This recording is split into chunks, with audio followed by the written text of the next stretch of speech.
जय हिंद दोस्तों। हम लोग सीटेट एग्ज़ाम 2022 के लिए मैथ्स के प्रीवियस ईयर क्वेश्चनों की प्रैक्टिस कर रहे थे, तो उसी को कंटिन्यू करते हुए आज ये नेक्स्ट वीडियो में हम देखने वाले हैं मैथ्स के कुछ अलग टाइप के क्वेश्चन। तो चलिए वीडियो को शुरू करते हैं दोस्तों। अगर आप सीटेट एग्ज़ाम की तैयारी कर रहे हैं और आपको मैथ्स वाला पोर्शन आपको समझना है तो हमारे चैनल की प्लेलिस्ट में जाइए और वहाँ पर हमने कई सारे मैथ्स के वीडियो अपलोड किए हैं। तो चलिए यहाँ पर देखते हैं। दिया है एक विभाजन के प्रश्न में भाजक भागफल का 5 गुना और शेषफल का 2 गुना है। यदि शेषफल 5 है तो संख्या क्या होगी। अब देखो यहाँ पर क्या है, भाजक भागफल और शेषफल में कॉम्बिनेशन करके हमें आंसर पूछ रहा है संख्या क्या होगी, कौन सी संख्या को भाग किया गया है। तो पहले हम एक चीज़ जान लेते हैं। देखिए जो हम लोग भाग करते हैं तो भाजक भागफल और शेषफल क्या होता है। देखिए यहाँ पर जो हम जिस संख्या से भाग करते हैं, ठीक है, वो होता है आपका भाजक। ये हो गया आपका भाजक, ठीक है। और जिस संख्या को हम भाग करते हैं, जो संख्या होती है वो होती है हमारी भाज्य। और जो आंसर आता है उसको बोलते हैं हम भागफल।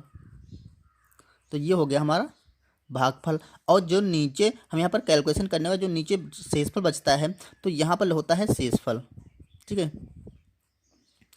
तो ये हमारा पूरा एक भाग का शेड्यूल होता है। अब देखिए यहाँ पर कह रहा है, देखिए हमें ये सोचना है कि क्वेश्चन कहाँ से हमें शुरू करना है लगाना। बहुत लोग कन्फ्यूजन ये रहती है कि हम क्वेश्चन कहाँ से शुरू करेंगे। तो क्वेश्चन वहाँ से शुरू करना जहाँ हमें कोई संख्या मिल रही है। देखिए यहाँ पर लिखा है शेषफल 5 है, तो यही से हम शेषफल से हम रिलेट करते हुए हम संख्या निकालेंगे। देखो देख रहा है शेषफल का, देखो यहाँ पर दे रखा है भाजक भागफल का 5 गुना और शेषफल का 2 गुना है, ठीक है। शेषफल का तो भाजक की बात कर रहे थे, हम लिख देंगे भाजक, सॉरी भाजक बराबर कह रहा है शेषफल का 5 गुना है। तो यहाँ पर हम शेषफल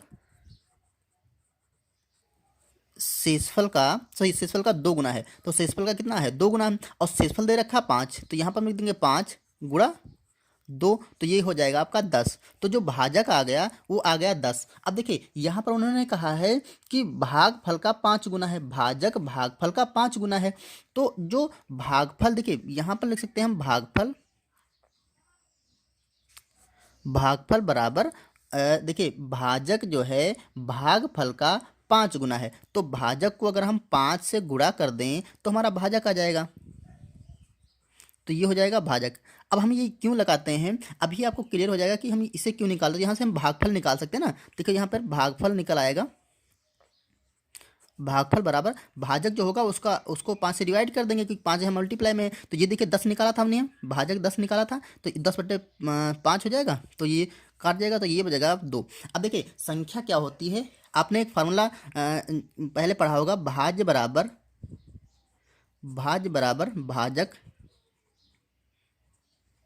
भाजक गुणे भागफल प्लस शेषफल।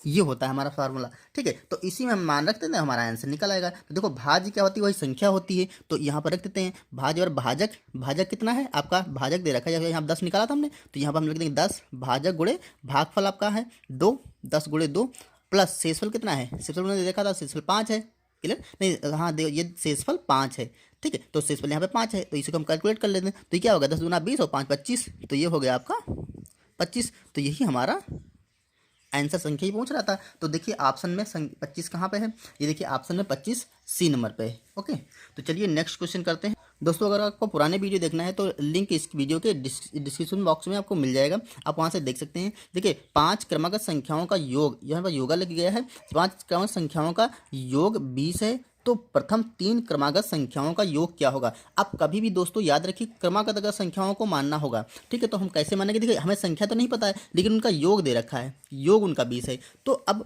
संख्या देखो पहली एक संख्या होगी, दूसरी, तीसरी, ठीक है, चौथी और पांचवी, 5 क्रमागत संख्या है। तो पहली संख्या हम x मान लेते हैं, ठीक है, हमने x मान लिया। तो दूसरी क्या, देखिए क्रमागत संख्याओं में एक एक संख्या का अंतर होता है, एक बढ़ सकते हैं 8 9 10, एक एक बढ़ता रहता है ना, तो x प्लस 1 हो जाएगी, दूसरी हो जाएगी।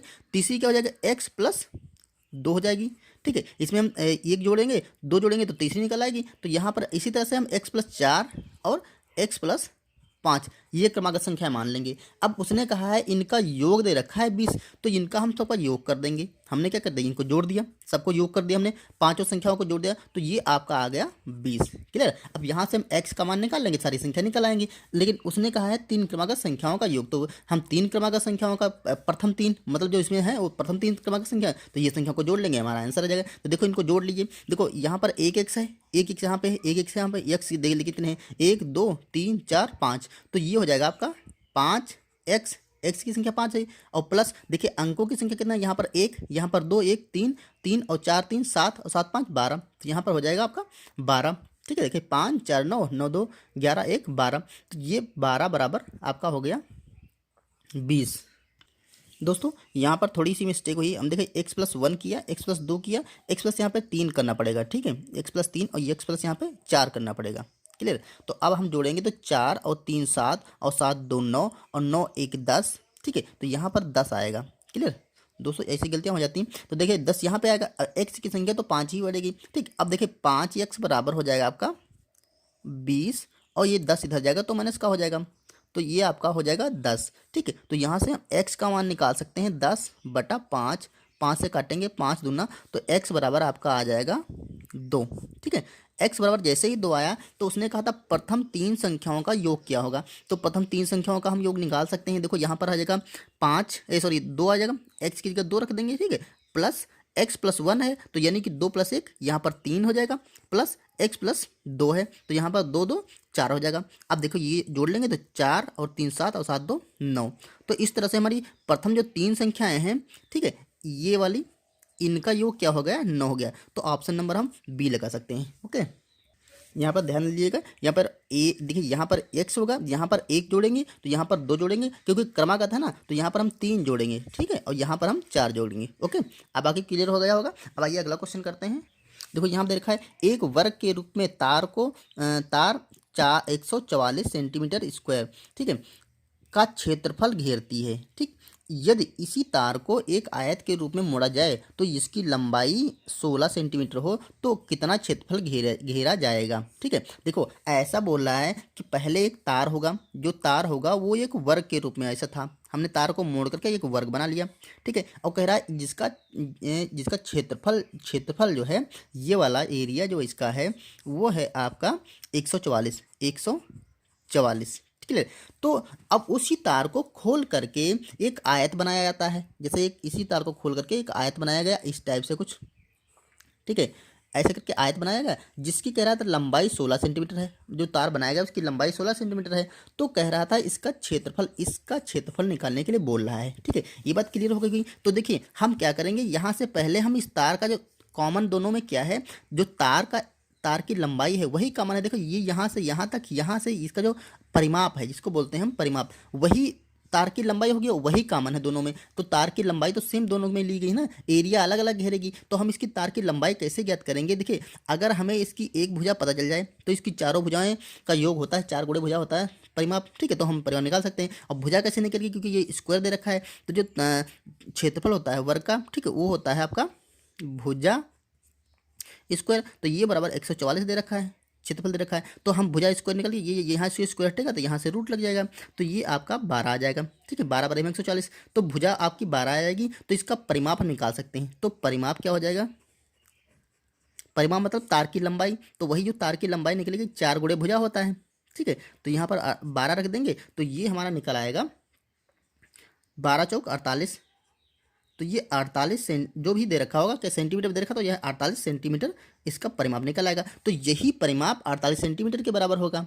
क्लियर। तो देखो 48 सेंटीमीटर, अब इसका परिमाप क्या होता है, जो आयत का परिमाप होता है वो 2 गुणे लंबाई प्लस चौड़ाई होता है, लेंथ प्लस ब्रेड्थ। तो ये बराबर वही जो परिमाप वर्ग का था वही आयत का होगा, तो ये 48 होगा।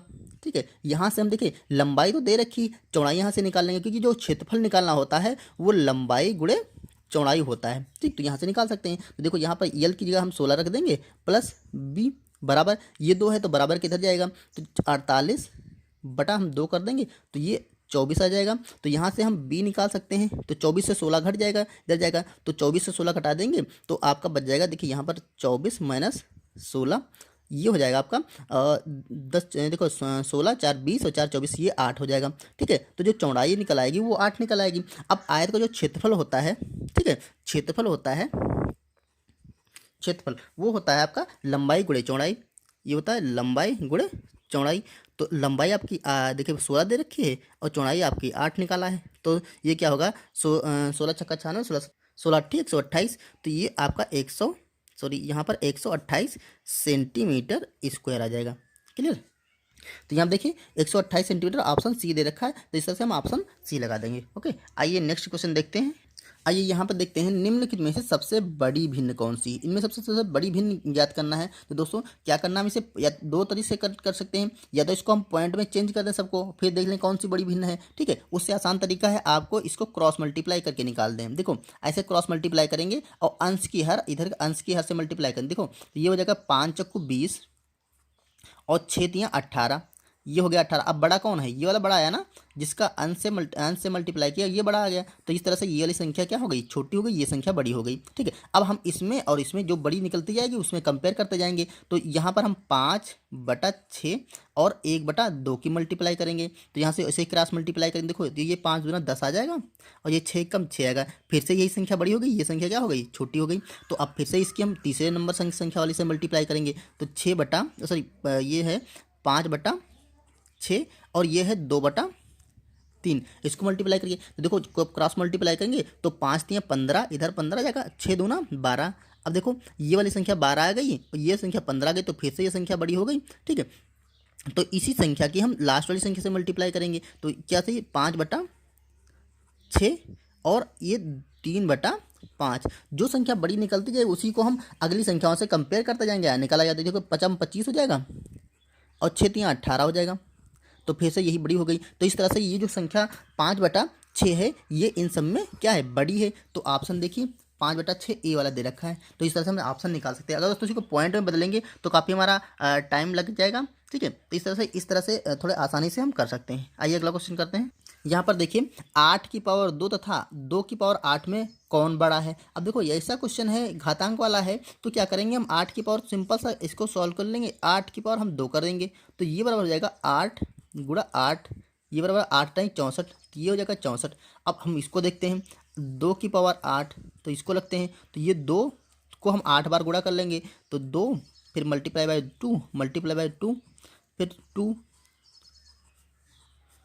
और ये हो गया 8 बार, 1 2 3 4 5 6 7 8 बार हो गया। अब इसको कैलकुलेट कर लेते हैं। देखो 2 दूना 4, दूना 8, 8 दूना 16, 16 दूना 32, 32 दूना 64, 64 दूना 128। तो हम 128 गुणा 2 कर लेंगे, तो ये निकल के आएगा 2 अठी 16 का 6 और 2 दूना 4 1 5 और 2 1 2, ये 256 आ गया। यहाँ पर देखिए 64 ही आया था, 256 आ गया। तो दिख रहा है हमें साफ साफ कि ये संख्या क्या है, बड़ी है और ये संख्या छोटी है। ठीक, तो देखिए ऑप्शन यहाँ पर 8 की पावर 2 और 2 की पावर, तो हम इसे लगा देंगे। यहाँ पर दे रखा था ज्ञात नहीं किया सकता, ऐसा बिल्कुल नहीं, इसमें से कोई नहीं, ये भी नहीं है, तो ये संख्या निकाल सकते हैं। ओके, आइए अगला क्वेश्चन करते हैं। जहाँ दे रखा है 2 संख्याओं का लासा व मासा क्रमशः 9 और 12 है, उनमें से एक संख्या 6 है, तो दूसरी संख्या ज्ञात कीजिए। अब देखिए 2 संख्याओं का लासा और मासा दे रखा है, तो मान लेते संख्या एक ए है और दूसरी संख्या क्या है, बी है, और इनका एलसीएम को हम एल लिखते हैं और एचसीएफ को एच लिखते हैं। तो ये दे रखा है आपका 9 और ये दे रखा है 12। तो एक फार्मूला आपने पढ़ा होगा कि जब संख्याएं दे रखी होंगी, लासा मासा दे रखा होगा, ठीक है, तो क्या होता है, पहली संख्या गुणे दूसरी संख्या बराबर होता है लासा गुणे मासा। ये फार्मूला होता है कि पहली संख्या गुणे दूसरी संख्या बराबर लासा गुणे मासा। जब कभी भी ऐसा क्वेश्चन आए तो बस इसी फार्मूले को आप यूज़ करिए। यहाँ पे तो थोड़ा मिस्टेक होकर लिख किया है। देखिए लासा सदैव बड़ा होगा, तो लासा इसका 12 होगा और मासा इसका 9 होगा। ठीक है, क्योंकि लासा सदैव बड़ा होता है, ठीक, और मासा सदैव छोटा ही होगा। ठीक, लासा इसका है 12, तो हमें इधर रखना चाहिए था, और मासा है 9, तो यहाँ पर लिखना चाहिए था, लेकिन मल्टीप्लाई में हम इधर उधर रख सकते हैं। तो यहाँ देखिए पहली संख्या क्या है आपकी, पहली संख्या दे रखी एक संख्या, तो पहली संख्या मान लेते हैं 6, दूसरी संख्या हमें निकालना है। ठीक है, तो ये लिख देते हैं, यहाँ पे इन संख्याओं को मल्टीप्लाई कर देते हैं। ठीक, हमारा आंसर निकालना चाहिए, तो b बराबर 9 गुणा 12 और बटा 6 हो जाएगा। 6 से काटेंगे, 6 दूना 12, तो ये हो जाएगा आपका 9 गुणा 2, तो बराबर 9 दूना 18। तो इस तरह से हमारा आंसर 18 निकल आएगा। तो ऑप्शन नंबर देखिए ए लगा देंगे।